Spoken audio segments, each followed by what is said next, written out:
Hi வணக்கம் guys. இது உங்கள் டாபிக் தமிழ் சேனல். நான் உங்கள் டாபிக் செஞ்சு இன்னும் வீடியோ நம்ம எதிர்த்து உங்களுக்கே நல்லா தெரியும். Agni Siragugal wings of fire அதோட கன்வெர்ஷன் நம்ம இன்னைக்கு பார்க்க போகிறோம். இந்த வீடியோ உங்களுக்கு பிடிச்சிருந்தா லைக் பண்ணுங்க, ஃப்ரெண்ட்ஸ்க்கு ஷேர் பண்ணுங்க. அப்போ தான் இந்த மாதிரி நிறைய வீடியோஸ் உங்கள் ஃப்ரெண்ட்ஸ்க்கும் போய் சேரும், அவங்களுக்கும் யூஸ்ஃபுல்லாக இருக்கும். இந்த மாதிரி நிறைய வீடியோஸ் நினச்சி நான் சப்ஸ்கிரைப் பண்ணிட்டு பக்கத்தில் இருக்க பெல் பட்டனை ப்ரெஸ் பண்ணுறேங்க. வாங்க நம்ம வீடியோக்குள்ளே போகலாம்.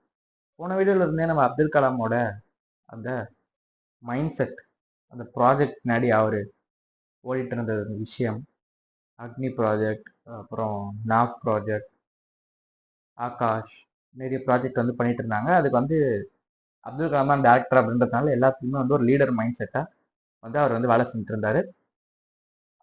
அது இன்னொரு பக்கம் பார்த்தீங்கன்னா, இந்திரா காந்தியோட அந்த மர்டர், அந்த நியூஸ்லாம் வரும்போது அங்கங்க ஒரு ஒரு இடத்துல அவர் வந்து ஒரு ஹால்ட் ஆயிடுறாரு. அவரோட மனசே ஹால்ட் ஆயிடுது. அதனால வேலை செய்ய முடியல.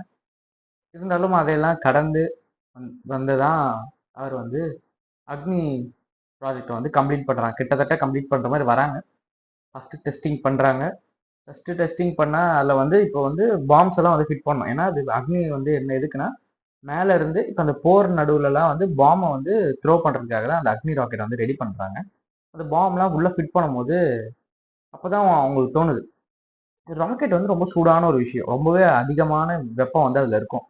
ஆனா இப்போ நம்ம குண்டை வந்து ராக்கெட்டுக்குள்ள வச்சா அந்த குண்டு வந்து நிறைய வெப்பத்துல இருக்கிறதுனால அது ஸ்டார்டிங்லேயே வச்சிடாதா அப்படின்னு யோசிச்சு அதுக்குன்னே தனி ரூம் மாதிரி ரெடி பண்ணி அதுல குறிப்பிட்ட டெம்பரேச்சர் தான் வந்து இருக்க முடியும். நிறைய டெம்பரேச்சர்ல ஏற முடியாத மாதிரி ராக்கெட் உள்ளேயே ஒரு ரூம் மாதிரி ரெடி பண்ணி வைக்கிறாங்க அந்த பாம் எல்லாம். இதை வந்து ஃபர்ஸ்ட் டெஸ்டிங் அப்புறம் இதை வந்து செய்யறாங்க. அப்புறம் செகண்ட் டெஸ்டிங் அப்பதான் ஒரு விஷயம் தெரியுது.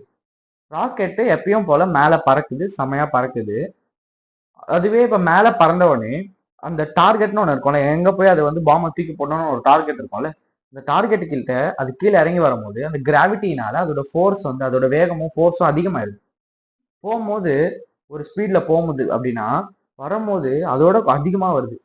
லைட்டோட ஸ்பீடோட 15 மடங்கு கிட்டத்தட்ட அவ்வளோ அதிகமா வருது அப்படின்னு சொல்றாங்க.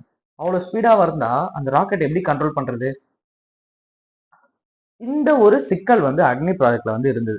இந்த சிக்கலை வந்து போக்குறதுக்காக அப்துல் கலாமும் அவங்களோட ஆளுங்களும் அவங்களோட கீழ வேலை செய்றவங்க எல்லாருமே வந்து கஷ்டப்படுறாங்க.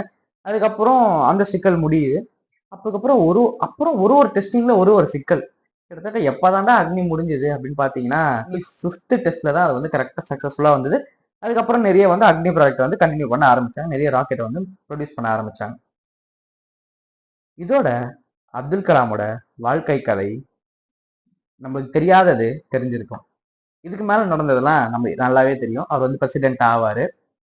அதுக்கப்புறம் பாத்தீங்கன்னா, மேகாலயா ஷில்லாங்ல பாத்தீங்கன்னா அவர் வந்து இன்ஸ்டிடியூட் ஆஃப் மேனேஜ்மெண்ட்ல அவர் வந்து ஒரு ஸ்பீச் கொடுக்கும்போது கார்டியாக் அரெஸ்ட்னால அவர் வந்து இறந்துருவாரு.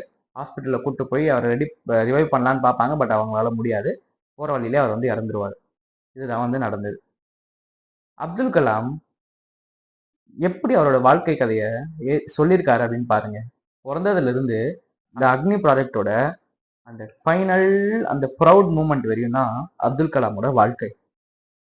அப்துல் கலாம் கூட இருந்தவங்க எல்லாருமே இறந்தாலும் அவர் வந்து ஒரு தனி ஒரு தைரியத்தோட அவர் வந்து வேலை செஞ்சுட்டு இருந்தார். அதை நம்ம நல்லாவே பார்த்திருப்போம். ஒரு அப்பா, அம்மா,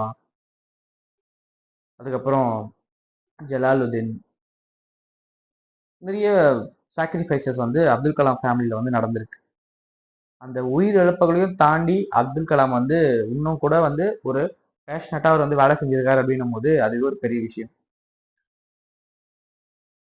இப்போ இதுதான் அப்துல் கலாமோட ஃபுல் வாழ்க்கையா? நம்ம எல்லாமே அப்துல் கலாம் பத்தி தெரிஞ்சுக்கணுமா அப்படின்னு கேட்டீங்கன்னா கிடையாது. அப்துல் கலாமே புக்கை நீங்க படிச்சிருக்கீங்க.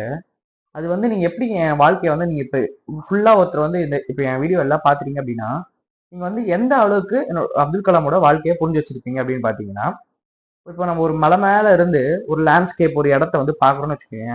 ஒரு ஊரை வந்து பாக்குறோம். அது அங்கிருந்து பார்க்கும்போது எல்லாமே ஒரே மாதிரி தான் தெரியும். சின்ன சின்னதா வீடு தெரியும். சில பேர் நடந்து போற மாதிரி நம்மளுக்கு தெரியும், ஹைட்டுக்கு ஏத்த மாதிரி. அந்த மாதிரியே தான் அப்துல் கலாமோட வாழ்க்கையை நம்ம வந்து மேலோட்டமா தான் பார்த்திருக்கோம். அவர் சொன்ன வரையும் நம்ம பார்த்திருக்கோம். பட் இன்னும் டீப்பா போனோம்னா அது அப்துல் கலாமால மட்டும்தான், அது அப்துல் கலாமுக்கு மட்டுமே தெரிஞ்ச ஒரு விஷயம். அதுதான் வாழ்க்கையோட சிறப்பு. அவங்களோட வாழ்க்கை அவங்கவுங்களுக்கு தான் வந்து புரியும். அவங்கவுங்கள தான் வந்து எக்ஸ்பிரஸ் பண்ண முடியும். மற்றவங்களால அது இமேஜின் பண்ணாலும் அது வந்து கஷ்டம் தான். அது அவங்களோட வாழ்க்கையை அவங்க வந்து இமேஜின் பண்ணுறது அப்படின்ற ஒரு நிலைமை. இதோட நம்ம சக்ஸஸ்ஃபுல்லாக அக்னேஸ்வரர்கள் புக்கை வந்து கம்ப்ளீட் பண்ணிட்டோம். இந்த மாதிரி அடுத்த ஒரு இன்ட்ரெஸ்டிங்கான வீடியோவில் நான் உங்களை சந்திக்கிறேன். அதோட இன்னைக்கு வீடியோ முடிச்சுட்டு அடுத்த வீடியோ சந்திக்கலாம். Bye guys.